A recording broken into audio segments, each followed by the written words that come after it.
What's up everybody and welcome back to the channel.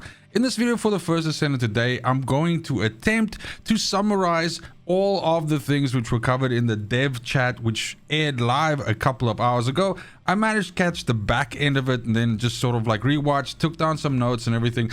It's if you have any interest in the future of the First Descendant and kind of like behind how the developers are kind of approaching some of the things in the game and so on, I highly advise you to go and give this a look. The entire thing is recorded.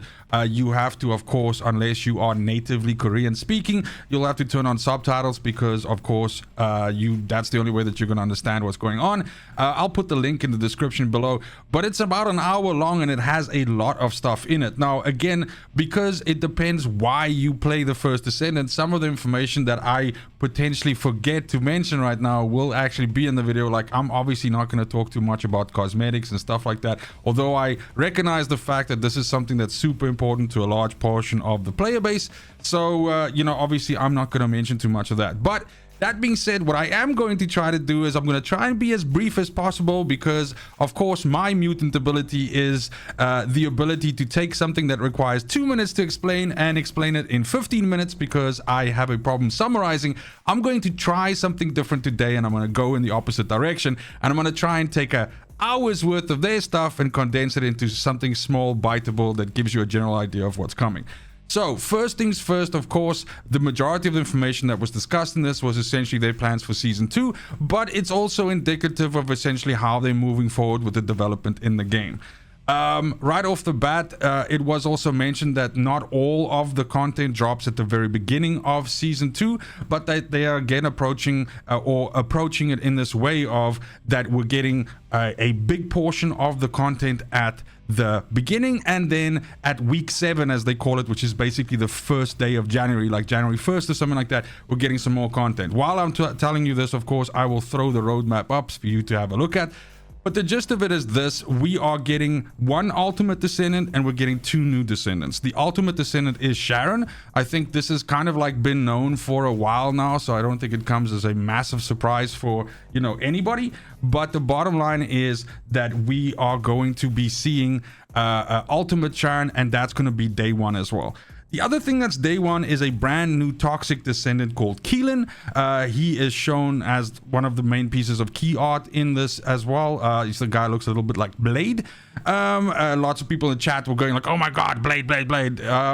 And yes, he's a toxic descendant, and specifically they showed some of the mechanics and so on. Not a lot, but enough to kind of give you the idea that he's a highly mobile damage dealer, that it has this weird dash that essentially goes through the enemies and then applies a debuff to them, and the more of this debuff that the enemies have on them, the more damage they take from his abilities, which also seem to be some kind of like a fan throw of like poison and stuff like that.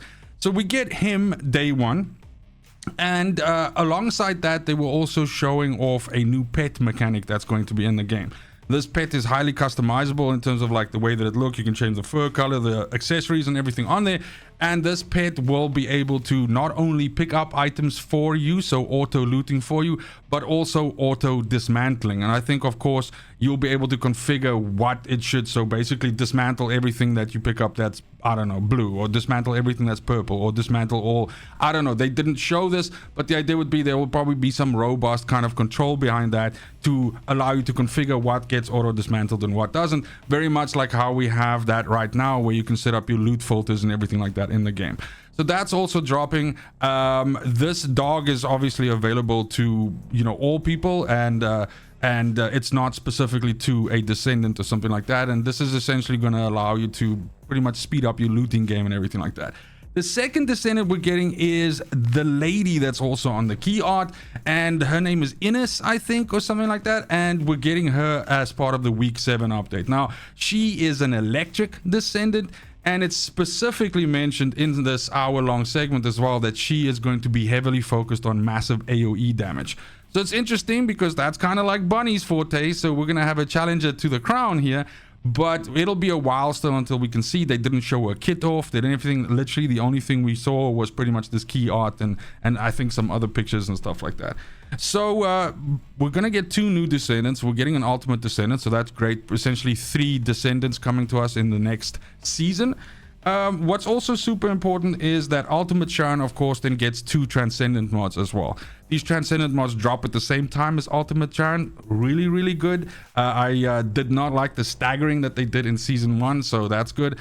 They mentioned exactly what these two do. Essentially, one of them gives her like a 360 knives sort of like AoE, and the more crit you stack and the more she crits, the more often she can do it. So it seems to be a skill-based build for Sharon that is all about AoE damage. It sounds super interesting. I like the whole idea of like building it like hyper crit and then being able to do it the whole time. It seems like it's going to be around mobility and then using this ability to kill the stuff that around you, so you're going to be running into enemies and then doing that. Sounds cool. And then the other Transcendent mod, and these are both Ultimate Transcendent mods, obviously. The other Transcendent mod is specifically focused on stealth. And so what it's going to do is it's going to empower the stealth mechanic to not work in the traditional way that it works right now.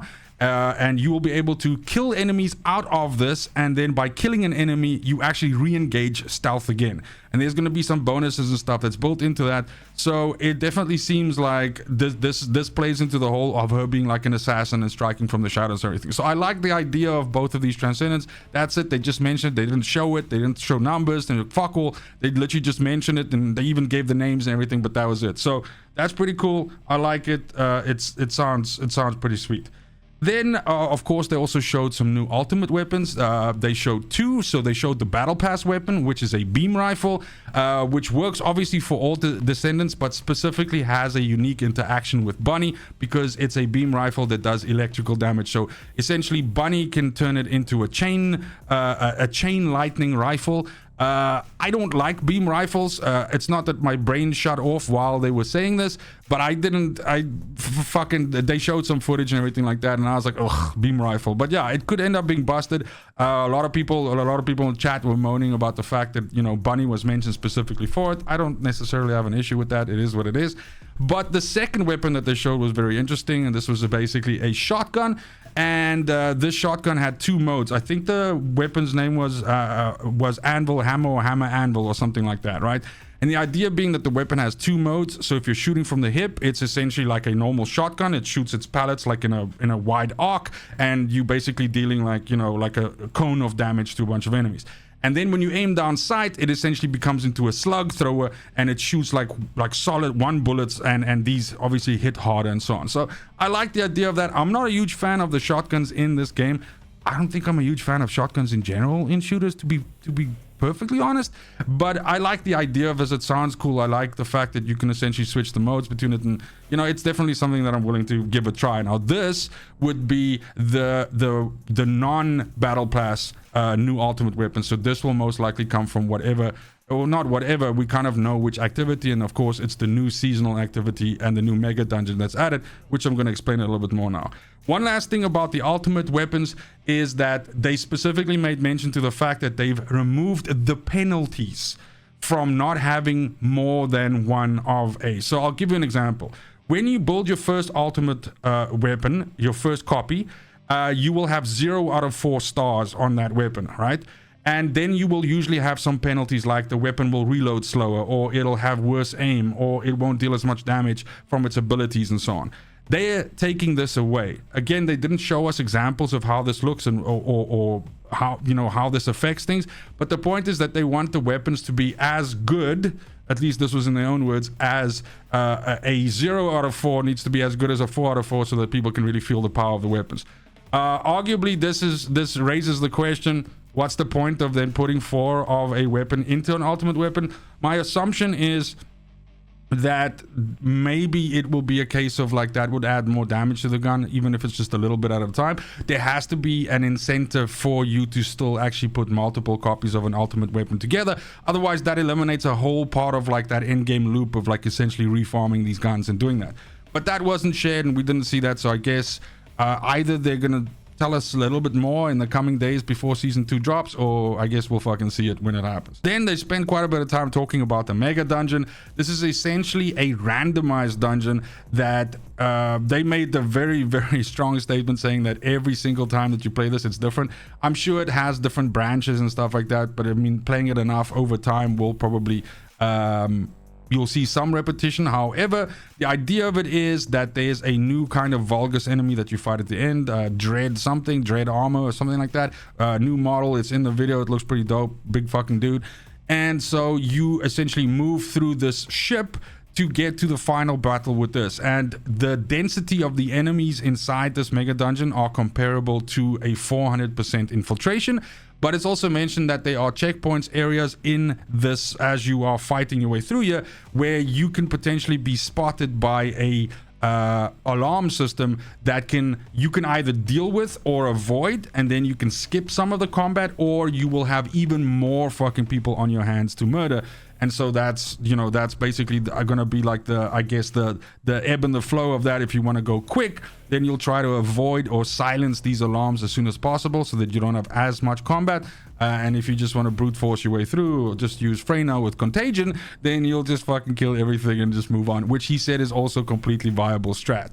Now, specifically speaking about Freyna, they made a big thing about talking about that, but what was interesting is this must have been recorded a while back, because the beginning of the conversation contradicted a lot of the comments which had already been made by the developers in the Discord. Namely, the fact that Freyna is not going to be nerfed at the moment. They're rather going to focus on bringing other descendants up, and they're going to focus on creating content in a way that is challenging to her still. During the video, however, they were saying how challenging it is for them, because at the moment right now, they have this big issue with contagion infinitely spreading, basically, as long as the timer runs on it. And so this makes it so that, you know, Freyna is just far too efficient at killing massive amounts of enemies, more so than any other descendant. And so the point is, if they try to make content that's hard for Freyna, it's impossible for other descendants. And if they make content that's hard for other descendants, Freyna just fucking breezes through it. But at the same time as they were saying this, they had a slide that came up behind that showed and said, hey guys, this is pre-recorded footage. After this, we decided not to nerf Freyna, because they made it sound like there's a Freyna nerf incoming. So people were freaking out in chat, and, you know.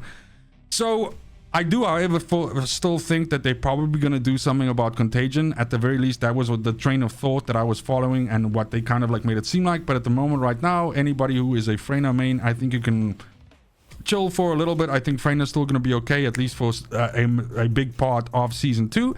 And, you know, then we'll obviously see what happens. It was also mentioned, and guys, there are going to be some things that I forget. Obviously, feel free to, you know, put it into the comments of this video. I'm probably going to make a follow-up to this as I sit and meticulously go through it, and so on. I just wanted to get this video out because I had some thoughts, and it was like raw in the back of my memory and everything like that. And yeah, I wanted to sort of like pick your brain as well and see how you feel about what you saw.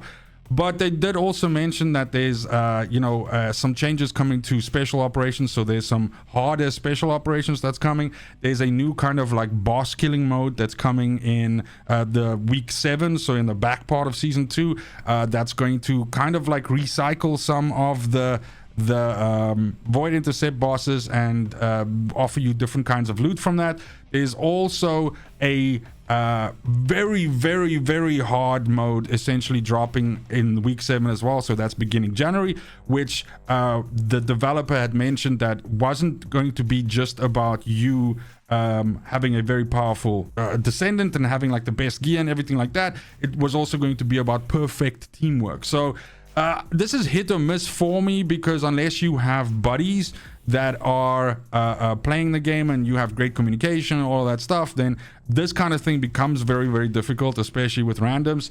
And because they are very reluctant to put specific sort of like blocks in, like for example, someone with a level 1 can queue up for gluttony and fucking die the whole time, and you know, that's a fucking wasted run because there's no way you can carry this person.